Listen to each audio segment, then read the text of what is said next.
about Brass Monkey beer that was really popular at that time. It's just fun. I don't think it exists anymore. No, probably. Well, somewhere on eBay, some dude's got like a case in his garage, like, hey, you want some? Bring back some Brass Monkey. It's a great song. I can get on board with Brass Monkey. That's on mine, too. Okay, Intergalactic. Love that video. Do you remember watching TRL? With Carson Daly. Right. Okay, so I would call and I would vote for Beastie Boys Intergalactic. And they would go up against, I remember, Christina Aguilera, Backstreet Boys, NSYNC. And I was like, and I'm a boy band girl. And I wanted Beastie Boys to win. Ooh, you went against the grain? You went against your homies in Backstreet? I know. I'm probably going to get in trouble for that, but I wanted them to win so bad because it's such a good video. Again, it was ahead of its time. It had a Japanese style to it. Cool. Doing like robot dances and wrestling and like everything you could possibly throw in a video. And it was so New York too, I thought.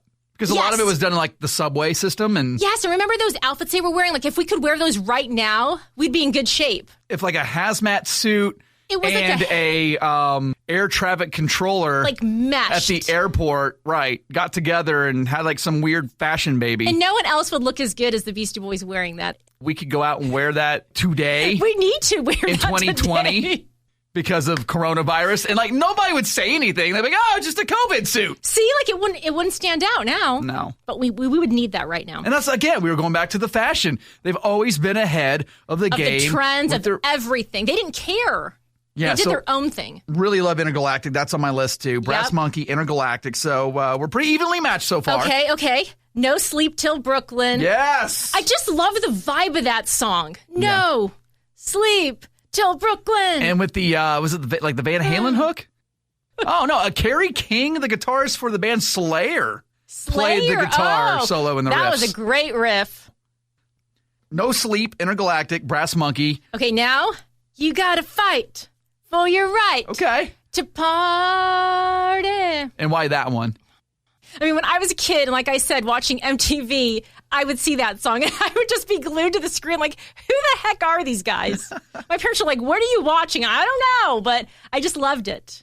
Did you ever get in trouble for at home? Was that one of those, like, anything they put out? It was just so... Especially those earlier albums. So loud. It was, like, loud and kind of laced with profanity and, like, songs like Girls and She's Crafty. Yes. That was a lot about, like, being hoes. There was a lot of maturity to that music to where, as a kid, I probably didn't understand it at the time. Right. But I loved it, and my parents didn't really know what they were saying, so I kind of got away with it. I love it. Okay, I have one more, right? Okay. So what you want? Yes! Love. We match all but one. Really? Yeah. So I'll share mine. Okay. So what you want? Okay. Intergalactic. Nice. No Sleep. Yep. Brass Monkey. Yep. And I was surprised you didn't say this one, but listen to all of y'all. It's a Sabotage. I gotta say, honorary mention, Thomas, my husband, loves Sabotage. Loves the video. I think the music video is, again, what a lot of people talk about. Those porn stashes and that old 70s vibe. I mean, you can't beat it. You really can't. Were they trying to be like an old 70s It was like, like crime Starsky show? and Hutch, not crime, but kind of like police type show. And that's kind of like what they were going for, I think. It kind of seemed like maybe it was shot in like 70s vibes. It did look like a 70s porno almost. Like, I mean, those mustaches and... Man, now I think of the song title Sabotage a lot differently now. No. Yeah, so there we go. Sabotage, So What You Want, Intergalactic, No Sleep, Brass Monkey. Awesome. Even though there's a lot of, I don't know if I want to say heat or hate for it, but I still like Girls. Yeah. I know the connotations aren't necessarily in favor of women, and I am a woman, and I just appreciated the song. Yeah, that would never hit today. No, I mean, I just appreciated it for what it was at the time, and then for MCA to come back and, express his kind of apology for that song. I don't know if it was so much an apology, but like recognizing that maybe that was premature at the time. Right. And there's far more songs that are just far worse to women than, girls. Sure. Okay. So throw one at me. This wasn't a single to my knowledge, but it was on Ill Communication. Root Down. I put my root down. I put my root down. Sure. Yeah. I forgot about that. Yeah, they always play it live. Like every show they play Root Down live. And it's just got like a cool bass groove to it, the way it starts out. as a lot of their songs did, especially once they all started playing their own music and then they would rap, which I thought was pretty cool. Yeah. It was almost like they were writing their rhymes. They knew what they wanted to say up in their head as they were playing the music. It was very methodical how they wanted to put their music and their lyrics and just everything together. Very different as they progressed. Again, we want you all to share your favorite Beastie Boys albums, favorite songs by them. Favorite memories. If you went to see them in concert, we want to know. Even if you aren't the biggest Beastie Boys fan, but you love great storytelling, you definitely need to see this Beastie Boys documentary on Apple TV. It's a different kind of performance. Their memory is just still so crisp. And come on, everybody's heard a Beastie Boys song. I have to say, my father-in-law is going to turn 73 on Saturday, and he is a Beastie Boys fan from the start. Really? He loves them. And when I found that out, I was like, this is freaking awesome. My father-in-law is a Beastie Boys fan, so. Next time you see him, please record video of him, like, getting down. Oh, I will. And then we'll post that up on the social media channels. Yes. We have to see this. Okay. I mean, it's just so cool how music transcends to different generations and beyond. Their love continues. Yeah, they're timeless. Mm-hmm. And again, really happy that they put out the live documentary, too. Me too. Because it's really introducing a new audience to them, like a younger generation has only heard Fight for Your Right, like at a wedding or Brass Monkey or something like that. You know, 90s radio that your mom and dad are listening to or that you were forced to listen to on like Sirius XM or something. Right. And if you don't know about the Beastie Boys, this is a good way to learn from the beginning to where they ended up. Final thoughts on today's episode about anything we covered, the albums, the songs, the music videos? I think that they're pioneers for what they did. A lot of musicians now kind of take that sound and change it a little bit, but without the Beastie Boys, I don't think that same type of rap, we would hear that today. Right. They were very experimental, and they were kind of the first to use more like loops and samples of other songs. Oh, absolutely. And how the hell they didn't get sued for like everything they sampled, I don't know. Every single sample that they used was perfect. But you're right, because it was stolen in a way without permission. So I'm all for original music in 2020, right? I'm all for people like the Billie Eilishes of the world to be in their bedroom with their brother and create multi-Grammy winning albums. Amazing. But I also have an appreciation for any artist that's out there today that might be taking inspiration from the Beasties and still continuing to do samples.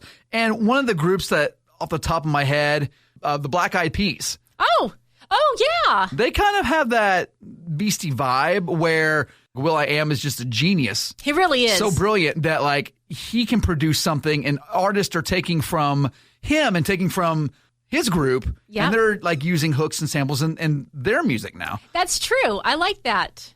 So, they're the one group that really stands out over the last, decade or so, or a little bit more, that are doing that and taking samples. Taking that sound and that structure. And there's a quirkiness to their songs, right? Oh, yeah.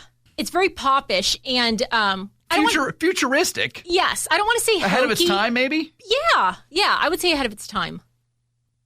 All right, well, I think that's a good time and a good place to sort of wrap up the episode. Sure, and one final thought. I wish, and I know you can agree with this thought, I wish I could have seen the Beastie Boys in concert. Yes. Don't you wish? I mean, a huge bucket list. They were definitely on it, and I wish I could have seen them. There are artists like that we'll talk about that are bucket list. Mm-hmm. And there are some that are still out there doing it. Like I've never seen Rolling Stones. Oh, you got to go see them. You have? Yes. You have to see them. Do it before you die or they do. Whoever comes first. They're going to outlive all of us. Probably. So Keith Richards alone. Yes. There'll be cockroaches and Keith Richards. Yeah, I'm Betty White. And Betty White. God bless her.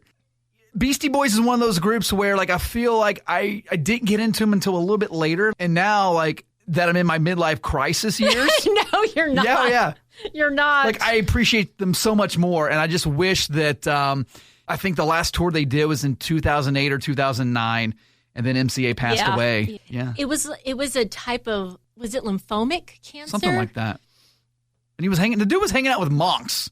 I know. He did so much for people, and I thought that was so cool how he transitioned. An entire concert. It was like a Woodstock for Tibetan monks. Freedom. Yeah.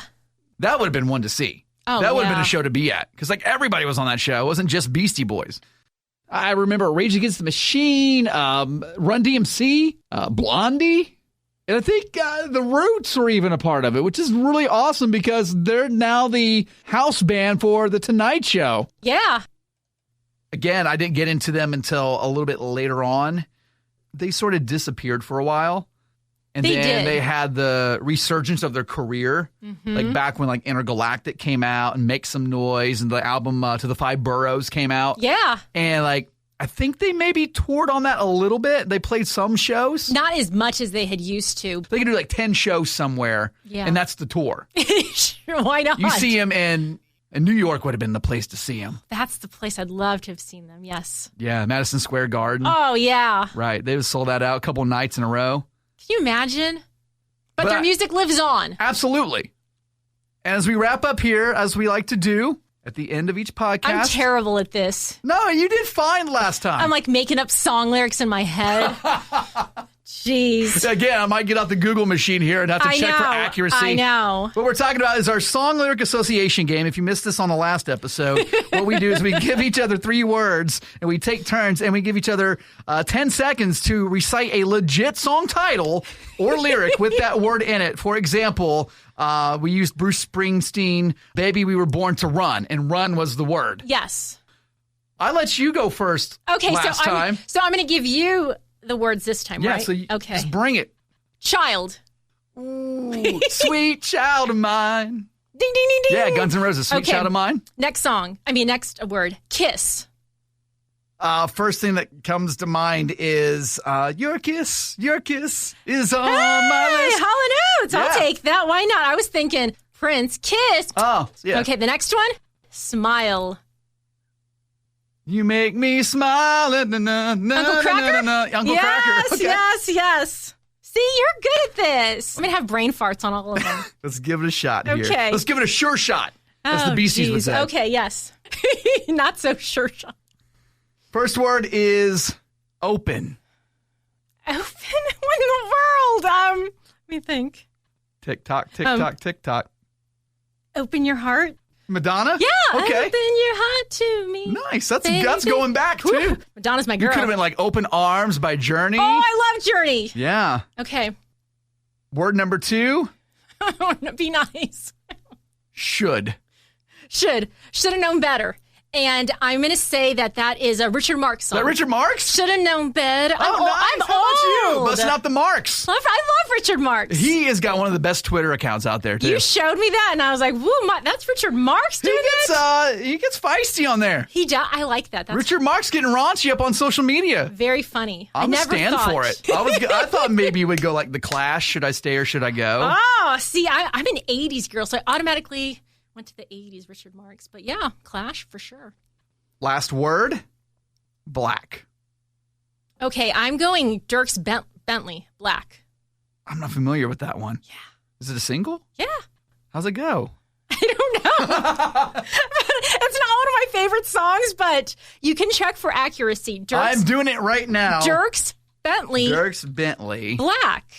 Or Paint It Black. Oh, Stones, there you go, Rolling Stones. Or Black by Pearl Jam. I got it between 10 seconds, so that counts, right? Black Cat, Janet Jackson. Yeah. Black Hole Sun, Soundgarden.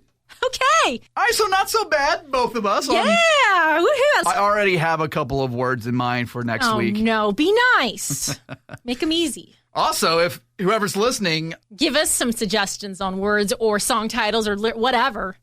Yeah, we'll gladly take those. Again, on our social media channels at UTI Music Pod on Twitter and on Instagram and Facebook at Under the Influence Music Pod. I'm Jason Knights. I'm Adri, and we enjoy you listening. Thank you so much.